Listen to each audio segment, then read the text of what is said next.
Viewers, तो कैसे हैं आप सभी। आज मैं लाया हूँ जुजिको नो रोकुनिन की मांगा का एपिसोड नंबर 20, जिसकी स्टार्टिंग में हमें दिखाया जाता है शुन को, जो कि हाशिदा एलिमेंट्री स्कूल पे आ चुका होता है और कहता है ये तो वही जगह है जहाँ से सारी चीज़ें शुरू हुई थी। और वहाँ पे सारे के सारे 4 जो रिसर्चर्स रहते हैं वो शुन का वेलकम करते हैं और कहते हैं क्योचान अंदर तुम्हारा वेट कर रहा है तो चलो। और जिसके बाद शुन जो रहता है वो सोच रहा होता है आखिरकार ये लोग कौन है। पर जब वो अंदर जाता है तो वहाँ पे क्यों की आवाज़ आनी शुरू हो जाती है और वो कहता है तो तुम वापस आ गए शुन, ये वही स्कूल है जहाँ पे हम मिले थे। हाँ, ये बंद हो चुका है, पर फिर भी देखो समय कितना ज़्यादा क्रूर है। ये दोबारा से हमें वहीं पे ले आया है और बहुत ज़्यादा मज़ा भी आता है इस चीज़ में। जिस पे शुन जो रहता है शिगोकू को देख के चिल्लाता है, शिगोकू आखिरकार उन्हें क्या हुआ। शिगोकू कहता है बस शांत हो जाओ, ह्यूमन सब्जेक्ट है, तुम्हें इतना ज़्यादा टेंशन लेने की ज़रूरत नहीं है। जिस पे जो शुन रहता है वो कहता है क्या। और फिर शिगोकू बोलना शुरू कर देता है दोबारा से, 4 साल हो चुके हैं जब मैंने एक्सपेरिमेंट स्टार्ट करा था वो चीज़ ढूंढने के लिए, ऐसा रास्ता ढूंढने के लिए कि हम डायरेक्टली किसी को ना मारें, इनडायरेक्टली कोई खुद को मार ले। और मैंने तुम्हें बहुत ज़्यादा तड़पाया, इतना ज़्यादा सफ़र करवाया कि तुम उसे ना झेल पाओ, पर तुम नहीं मरे। तुमने ऐसा कोई तरीका ढूंढ लिया जिससे तुम जी सको। और 4 साल में तुमने ऐसा ट्रांसफॉर्मेशन करा कि तुमने 4 साल के अंदर ही 4 लोगों को पेल डाला, यानी कि 4 साल बाद तुमने 4 लोगों को मार डाला। और ये बहुत ज़्यादा ही हैरान करने वाला था। मुझे मज़ा आया सब देख के। और ऐसा बोलने के बाद वो दिखाता है काकेरू को और उसके ऊपर फ्लैश लाइट आती है एकदम स्पीड में। और जो शुन रहता है जब देखता है काकेरू को तो वो बहुत ज़्यादा ज़ोर से चिल्लाता है काकेरू, और वो उसकी तरफ भागने लगता है। पर मिगुल आता है और उसको पकड़ लेता है और कहता है प्लीज़ हिलना मत वरना तुम्हारा हाथ आज काम से जाएगा। और हाँ, उसकी ग्रिप बहुत ज़्यादा रहती है। शुन भी बहुत ज़्यादा डर जाता है वो चीज़ देखने के बाद। जिसके बाद वो हैंडसम बंदा आता है और काकेरू के गले पे चाकू लगा देता है और कहता है हे, जैसा वो सारे लोग कहते हैं वैसा कर बे हरामी, अगर तू ऐसा नहीं करेगा तो तू देख सकता है यहाँ क्या क्या हो सकता है। जिसके बाद मोमोकी आती है, शुन के लिए एक कुर्सी लगाती है और कहती है प्लीज़ बैठ जाओ ना, और तुम्हारा शुक्रिया कि तुम बैठे, और उसको एक किस भी देती है इनाम में। जिसके बाद अंदाओ आता है और कहता है हे, मैं तुमसे माफ़ी मांगूंगा कि मैंने तुम्हें इंट्रोडक्शन नहीं दिया था। हम चारों के चारों यहाँ के रिसर्चर्स हैं रिवोल्यूशन क्लब के। शुन कहता है रिवोल्यूशन क्लब रिसर्चर्स, ये क्या चीज़ है। जिस पे जो शुन रहता है उसको बताता है अंदाओ अभी हम दिखाने वाले हैं तुम्हें काकेरू का शो। जिस पे जो शो रहता है उसमें ज़्यादा कुछ खास नहीं होता। जो जुन है उसको लेके आ जाते हैं वो लोग और कहते हैं अब इसके साथ तुम्हें रॉक पेपर सीजर का बैटल करना होगा। जिस पे जो शुन रहता है वो भी सोच रहा होता है जुन को देख के कि जुन ये आखिरकार यहाँ पे क्यों है। और जो उरुमा रहता है उरुमा को देख के जुन चिल्लाने लग जाता है, हे उरुमा ये सारी तेरी गलती है, अगर तू वहाँ ना आया होता तो कान में होती, पर कान में नहीं रही है और मैं नहीं रहा हूँ। तू मरेगा, ज़रूर मरेगा। मतलब वो मरने की बात नहीं कर रहा होता, बस उसको तड़पाना चाहता है जुन शुन को।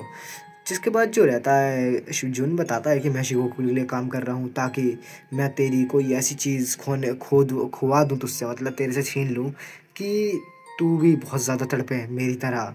जिस पे शुन कहता है तुम क्या कह रहे हो जुन, तुम्हें इन लोगों ने बहकाया है बहुत ज़्यादा, ऐसा कुछ भी नहीं है। शिगोकू ने मेरी फैमिली को मार डाला, उसने मुझे इतना ज़्यादा तड़पाया था कि मैं खुद को मान लूँ, पर ऐसा कुछ भी नहीं कर पाया ये, इस वजह से ये अब तुम्हें ऐसा हथियार बना रहा है ताकि तुम मुझे मार डालो। जिस पे जुन कहता है तूने कानमे का रेप कर दिया और तू ये सारी की सारी स्टोरी सुना रहा है, मुझे ऐसी कोई स्टोरी नहीं सुननी। शिगोकू चल स्टार्ट कर। और जो रहता है अपना शुन वो भी चिल्लाता है शिगोकू आखिरकार तू ये क्या कर रहा है, ये सारी की सारी चीज़ें अपने बीच की थी ना, और ये सारी चीज़ें इसमें तूने जब मार डाला है इतने सारे लोगों को तो ये सारी चीज़ें हमारे बीच में ही रखनी थी और ज़्यादा इनोसेंट लोगों को नहीं घसीटना चाहिए था। ये मेरे और तेरे बीच की बातें हैं, तू सुन रहा है मुझे। जिस पे जो शिगोकू रहता है वो कहता है चलो अब तुम दोनों शांति से रॉक पेपर सीजर खेलो, और ऐसा कोई बड़ी बात नहीं है इन सब चीज़ों में। अगर ह्यूमन एक्सपेरिमेंट जुन के अगेंस्ट जीतता है 2 बार तो सही रहेगा, यानी कि 2 विन्स जीता तो भी सही रहेगा और 3 विन्स जीता तो पूरी तरीके से सही रहेगा। पर अगर वो हारता है 3 बार तो काकेरू मारा जाएगा, और काकेरू मारा ही जाएगा। जिस पे जो रहते हैं ऐसे बोलता है शिगोकू, तो शिगोकू की बात सुन के शुन चिल्लाता है कि चल वे हरामी मैं नहीं खेलूंगा, और हाँ अगर उसको कुछ भी हुआ तो मैं तुम सबको जान से मार डालूंगा, मुझे नहीं खेलना।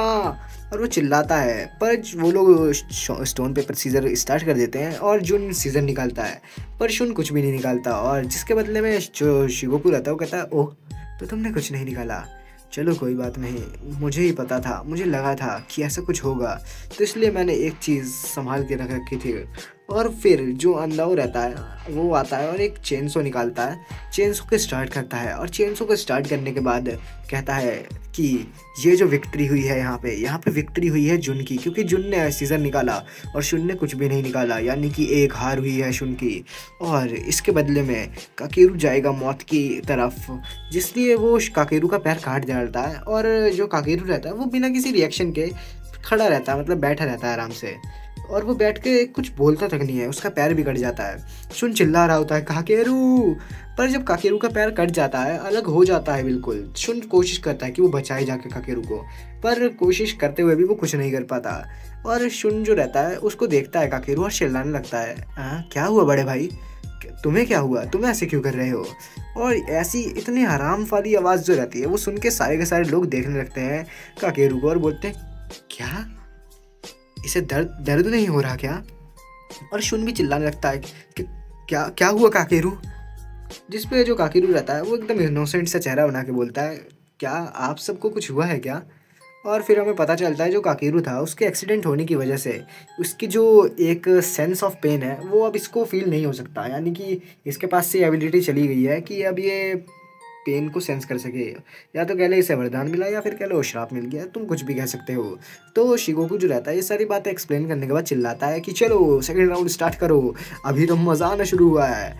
जिसके बाद ये दोनों जब स्टार्ट करने ही वाले होते हैं, जुन कहता है प्लीज़ ये सारी चीज़ें रोक दो, मेरे को नहीं करना ये सब अभी, और प्लीज़ रोक दो, बस इतना काफ़ी है, मैं ऐसा नहीं चाहता था कुछ भी, ये वैसा नहीं जैसा मैं चाह रहा था।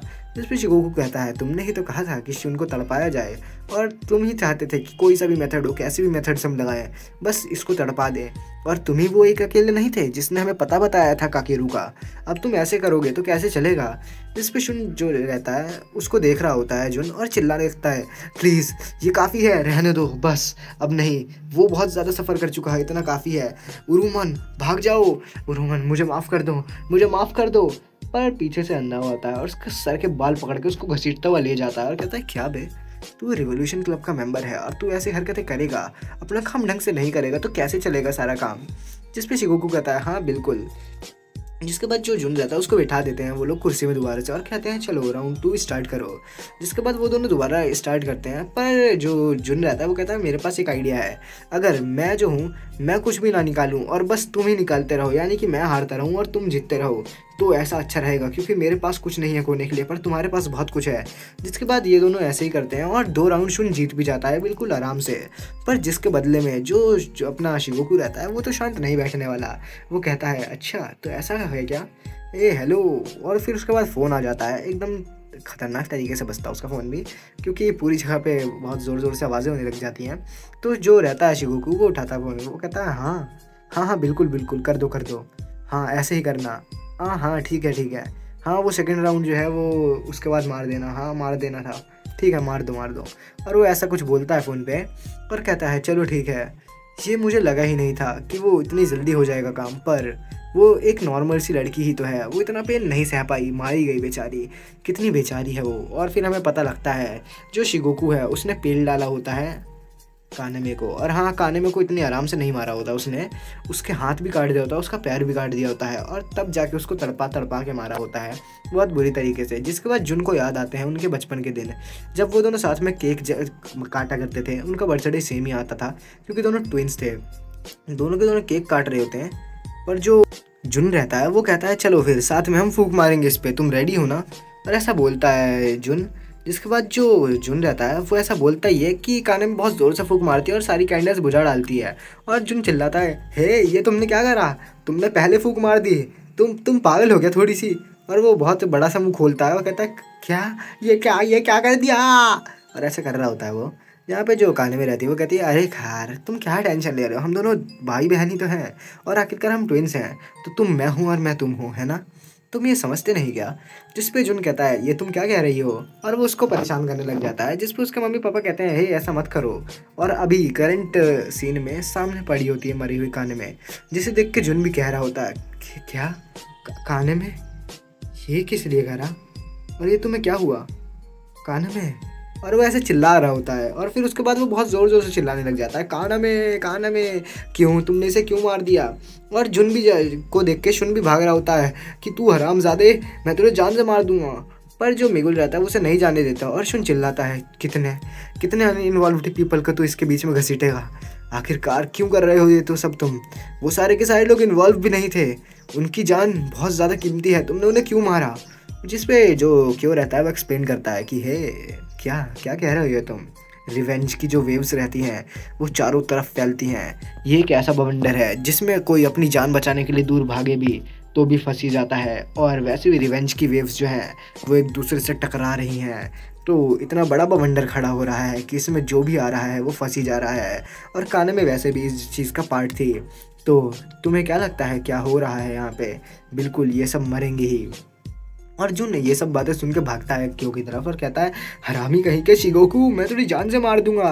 पर बीच में अन्नाओ आके उसका हाथ पकड़ता है और कहता है, अभी रॉक पेपर सीजर का मैच ख़त्म नहीं हुआ है, जाओ कानमे अब मर चुकी है तो अगली बारी किसकी होगी मरने की। जिसके बाद वो जुन के सर पे एक मार्क करती है और मतलब करता है और कहता है, तो ठीक है, इस बार अगर जुन हारता है तो इस बार जुन मरेगा, चलो फिर नेक्स्ट कौन है। और अपनी जो खेल की जगह है वो ले लीजिए, मतलब जाके बैठ जाइए अपनी अपनी सीट्स पे और गेम स्टार्ट कीजिए। जिसके बाद राउंड 2 की प्रिपरेशंस जो रहती हैं वो तैयार हो गई होती हैं, मतलब एकदम रेडी रहते हैं सारे के सारे लोग खेलने के लिए। और शिगोकू बताता है, दो जो विन्स हैं वो चाहिए जुन को और एक विन चाहिए शुन को, तो चलो अभी स्टार्ट करो। और जिसके बाद वो दोनों रॉक पेपर कर ही रहे होते हैं, पर चैप्टर हो जाता है ख़त्म। मिलेंगे अगली वीडियो में, तब तक के लिए बाय बाय।